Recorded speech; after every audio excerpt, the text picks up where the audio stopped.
Okay, yay! Well, let me get us started with some prayer, and then we're going to talk about some fun churchy stuff today. All right, God, thank you so much for bringing us here today to be with you, to be with each other, to learn what it means for us to disciple our children at home and at church. I pray that you would um, just start good conversations within our homes about what this looks like and help us to lead our family well. Here, thank you so much for providing good programming in our churches and help us to support that with good programming and also help it to support our kids as they grow in their faith. In your name I pray. Amen.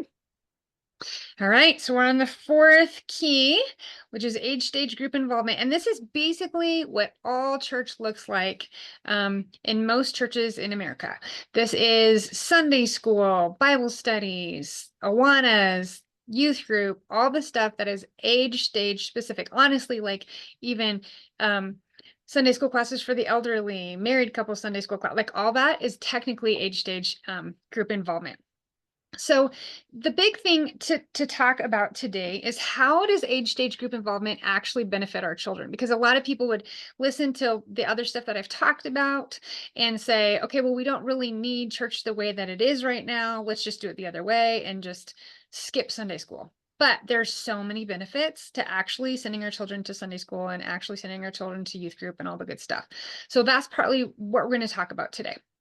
So first answer, how does age stage group involvement benefit our children? First, age stage groups provide a place for children to learn from the Bible on their level.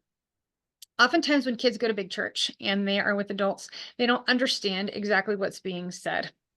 And we want them to have that experience to figure out how to be in that environment. But we also want them to be engaged where they are mentally and spiritually. There's a great verse, Matthew 19:14 says, but Jesus said, let the children come to me. Don't stop them. For the kingdom of heaven belongs to those who are like these children. Now, this is a little out of context. In context, it's an awesome story about the disciples telling parents to keep their children away from Jesus and Jesus saying, no, no, bring them to me. And I think this has something to do with what we're talking about today in that we don't want anything to hinder our children from growing in their faith. We want them to be learning in any way that they can spiritually. And so one of the ways that has been provided for us, especially as American Christians, is Sunday school, youth group, all those specific things. And so we want to give them every opportunity they can have to grow in their faith. And that's part of what we do there. The second answer is age stage groups provide a place for our children to invite their friends to join them in their spiritual experience. So I have a really quick story to share with you. Our youth group is expanding, and let me tell you the fun why behind that. So I have two older kids. One just graduated from high school, one's right in the middle of high school, and one is starting middle school very soon. And they all have different personalities. One's an inviter. The oldest is an inviter. The middle is more of an introvert, but totally outgoing and welcoming whenever he can be with people. But our youngest is crazy inviter and actually ended up inviting 18 people to youth group as soon as he could start youth group. And so it's been so much fun. Let me just tell you though, at least half of them are coming, which has doubled our youth group. So tonight, if everybody showed up, we would have 30 kids in our youth group, and we ended May hoping we'd have 10.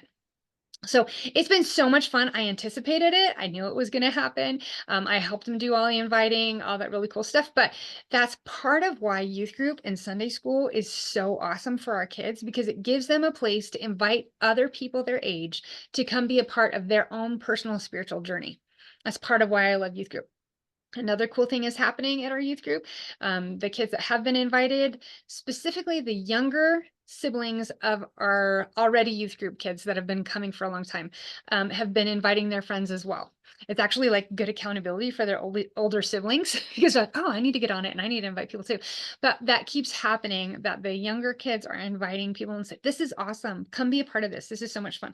And two verses that I love about that is Philip is talking to Nathaniel. They're both, well, Philip is a disciple of Jesus, had just become a disciple of Jesus.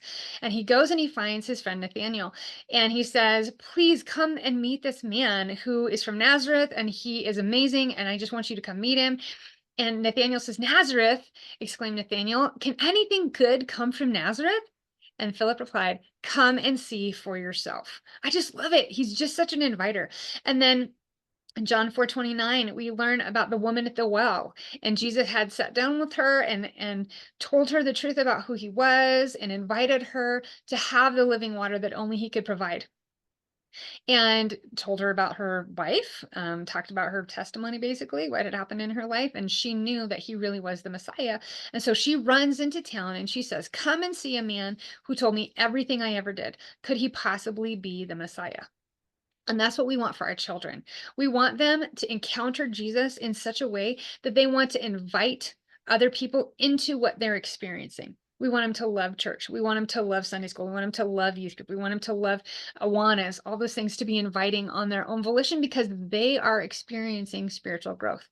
I had a situation in a youth group a few years ago where the youth group was very stagnant. It was really painful when you've been a part of a really hopping, awesome, life-filling youth group, and to be a part of something that they just don't want to be there. It was really, really hard. I had one student who happened to be my daughter who wanted to be there and was learning. So I basically was just teaching her. And the other only four kids who were coming, didn't want to be there. It was really, really hard because my daughter kept inviting people, and they would never come back because they didn't feel welcome. But when our children are part of something life-giving and amazing, and that is challenging and encouraging them, they're going to want to organically invite other people into it and say, "Come and see what I'm seeing. Come and experience what I'm experiencing." And we want that for our children. It's harder for kids to say, "Hey, come to church with my family and me." There's lots of ways around that, like having sleepovers on a Saturday night and asking them if they can come to church with you the next morning. Like there's different creative ways that we can approach that. But it really makes more sense organically for families to invite families to be part of church. But Sunday school and youth group, perfect places for kids to invite their friends. All right, that third answer to this great question, how does age stage group involvement benefit our children, is this. Age stage groups provide a place for our children to learn from other Christian adults and to serve their peers. So you can check out both workshops number 2 and number 3 for more information on the importance of our kids serving at church. I call it the church skill set, finding ways for them to serve in obedience and in honor of God. And really, Sunday school and youth group, again, is a great, great, great place for them to plug in and say, "Hey, how can I serve?" One of my favorite things is when students start getting really, really engaged in youth group and wanting to give back. They want to invite people to come experience what they're experiencing, but then they go, "Okay, how do I serve? What can I do?" So a lot of times we'll build up a youth music team. We'll have some of the older students start teaching the lessons or leading small groups or even setting up the chairs, whatever options we can give them to grow. We want them to do that. And again, it's a very non-threatening environment for them to serve. They can do that in Sunday school. They can ask their Sunday school teachers if they can greet the other students when they walk in, the other kiddos. They can start volunteering in classes with children that are younger than them.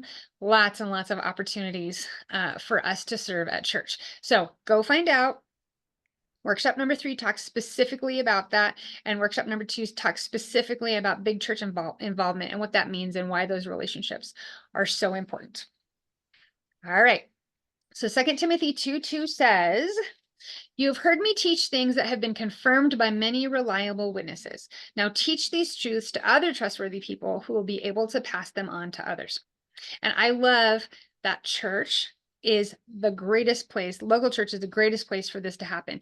Most important place for it to happen would be at home, with the intentionally spiritually training our kids at home, but also at church. This gives us an opportunity to tell other people what we know about Jesus, to teach kiddos and teens his truth through the Bible, and to give them opportunities to serve, all these good things. We want them to become trustworthy people who will be able to pass this message on to others, but they won't do that if they don't know the message themselves. So we've got to start that at home, and then we build that also into church. We can't just rely on the church to be the only people teaching our kids this truth, but we want to build up the church so that they will continue to share these truths with our children. All right, so let's talk about some practical ideas here. Goals and objectives for that age stage group involvement. The first thing we need to talk about is consistency.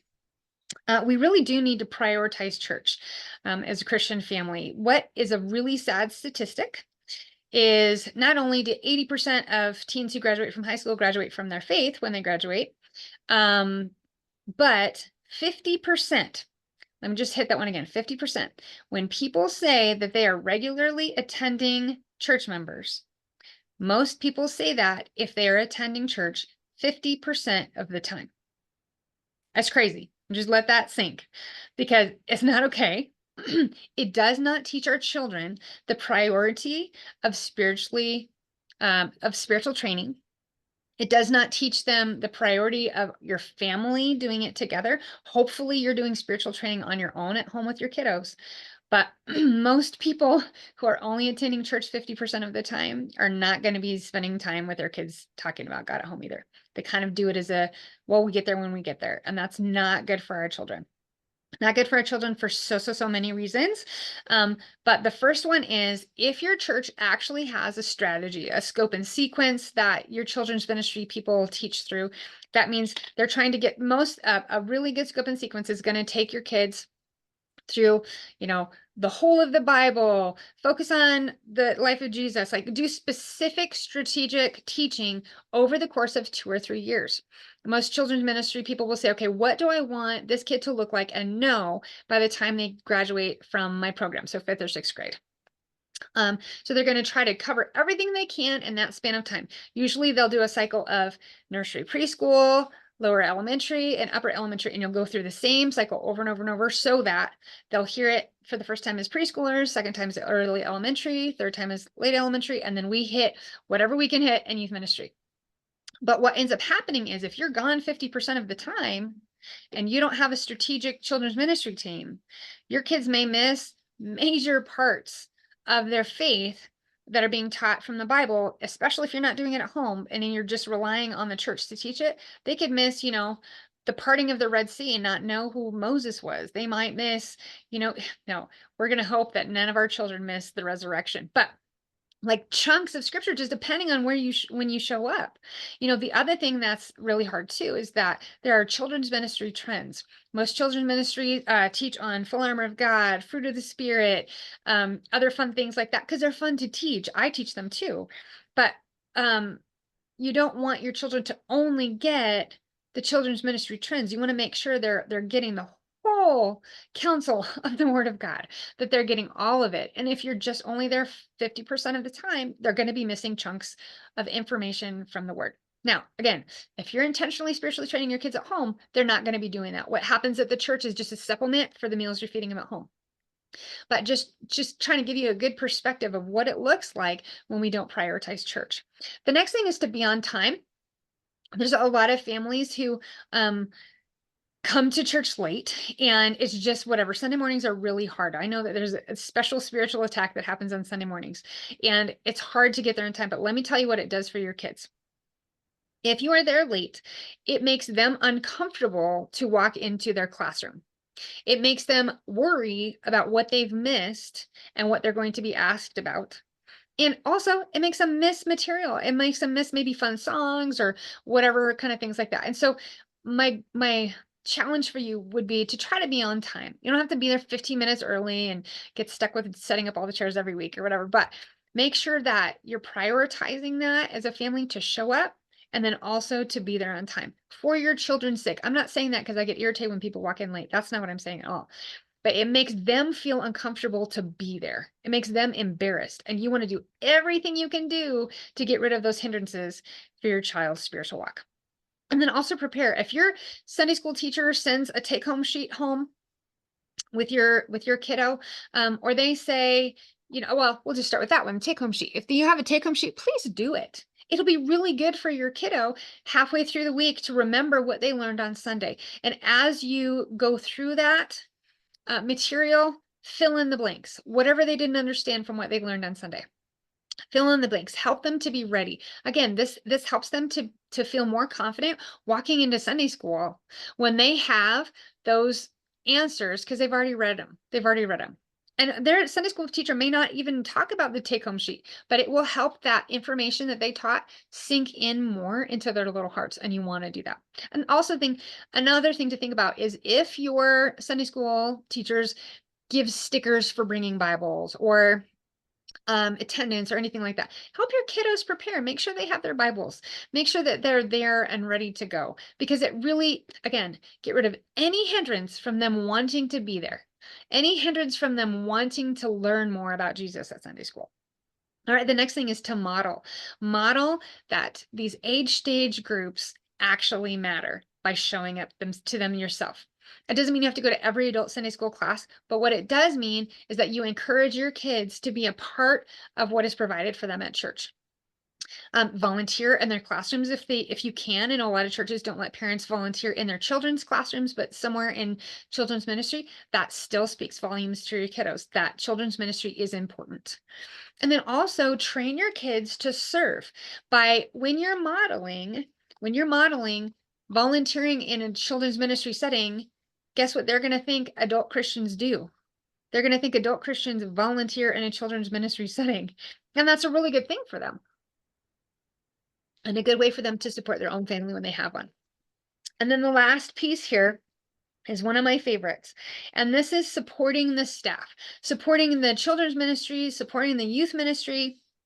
Pray for them is the first thing to do. When you think about it, pray for them, because they are spending time to help your children grow spiritually. That's huge. That's a huge gift that you can give them, is to pray for them, pray for their families, get to know them well enough to know what to pray for them about. And I think that is a really helpful thing. Now, let me put in the chat the link to today's freebie and to the discussion that we'll have in another 5 minutes or so. Make sure you get those freebies. This one is my favorite of the whole time. It's how to support your children's ministry and student ministry leaders. And it's just super practical ideas about ways that you and your family can step in and say, thank you. Thank you. Especially in the fact that most children's ministry and most student ministers actually volunteer their time or work for way less than what they're worth. So these are just some really, really fun ideas for you to get to do as a family to support that team that takes time so that your kiddos can grow spiritually. All right, let's just talk about a couple more things before we get to our support. Into our discussion, let's just go over those benefits one more time. The benefits are that age stage groups provide a place for children to learn from the Bible on their level. They provide a place for our children to invite their friends to join them in their spiritual experience. And they provide a place for our children to learn from other Christian adults and serve, their peers. So Sunday school is really, really important. Youth group is really, really important. But let me just tell you, it cannot be the only place your children learn the truth about Jesus and learn the truths from the Bible. So let's go over those 4 keys one more time. The first key is intentionally spiritually training your children at home. The second key is big church involvement. That means helping your kids go to church and learn what it means to be a Christian adult in that environment. And the third key is church skill set, helping your kids learn how to serve in lots of different ways so that they can bless the church as children, as teens, and as adults. And then also this 4th key is age stage group involvement and getting them involved. And you understand part of the reason that this works is that all 4 keys are working together to help your child become a disciple as a child, help your teen become a disciple as a teen, and work their way into becoming a Christian adult. So if you take away any of these things, they can still grow. They can still learn to be more like Jesus. But the number one key is number 1, that intentionally spiritually training our kids at home is more important than all this other stuff. There are Christians all over the world who don't get to go to church, but they still grow in their faith because they're trying to rely on God through prayer and through the Bible. But if we have the opportunity to go to church, we need to make it a priority. We need to make it a priority for our families, especially for our children, and model that priority ourselves so that they know we want to be there. Because if we don't want to be there, but we're forcing them to be there, they know that, they see that hypocrisy, and they're not going to want to, translate that into their adult Christian lives. They're just not. I've seen that time and time again where children are forced to go to youth group, forced to go to church because their parents are saying, this is just what we do, but they don't see it in their parents' lives. And so it does not translate over into their, longevity of faith. It's a really, really sad thing, but I do see it quite a bit in youth ministry. So something to keep thinking about, ways to be focused. And the big thing too is to provide those places for our children to become multipliers. For our children to first let that, we call it the 18-inch drop from your mind to your heart, that heart sink of knowing the truth about Jesus and then believing the truth about Jesus, and then inviting other people into that relationship, specifically with them, and then leading them to a relationship with Jesus, this come and see concept. And that would be our ultimate goal, not just so our kids would go to church. Like, church does not save them. That's just a place. Those are just people. They're not going to save them. Jesus saves them. So we want to invite them into relationship with him first, so that they can invite other people into relationship with him as well. All right, let's go ahead and pray, and then we can get ready to go over to that place for our discussion. God, thank you so much that you have given us your truth, that you led us to accept that truth and to live our lives for you. God, I pray that you would give us wisdom in discipling each of our children and discipling our grandchildren. Help us to know how to help them become more like you, discipling them at home, discipling them at church, and everywhere we go. God, I pray for that, for their salvation. I pray for their freedom, and I pray for them to multiply your truth by telling other people the truth about you. We love you, God, and we trust you with our children. We trust you with this day. We trust you with our lives. In your name I pray. Amen. Awesome. Okay, so I see something in the chat. It's just my thing. Don't forget. Oh, Salome, hello. Don't forget to grab these links. I'm not going to click off until I make sure you guys have plenty of time. Get that freebie. It's going to be there. So the cool thing is, after today, all 4 workshops are going to be in the same place, and all 4 freebies are going to be in the same place. So this is a perfect link for you to share. I haven't gotten word about when the book is actually coming out, but it's still slated for August. So you guys will have, a heads up on what that book will look like. And there's so much more than I could have even covered in these workshop times. So I hope when it comes out that you'll pick it up and share it with others. Thinking about some fun ideas about making sure y'all have a opportunity to do like a book club with some small group questions to talk about it, and lots of other resources that I'm getting ready for you. So I have 4 more freebies ready to go as soon as the book releases. So I'm really excited about that. And my favorite one, I'll just give you a hint because I'm so excited. It's the church, how to serve at church. And it is a whole PDF that has a ton of different ways that people can serve in different ways based on their gifting and their willingness. So I'm really excited about that. So that's coming. That's just a tiny preview of all the cool things that are coming. All right. Well, thank you so much for joining me today. I'm going to hop over to that discussion, and hopefully I will see you there.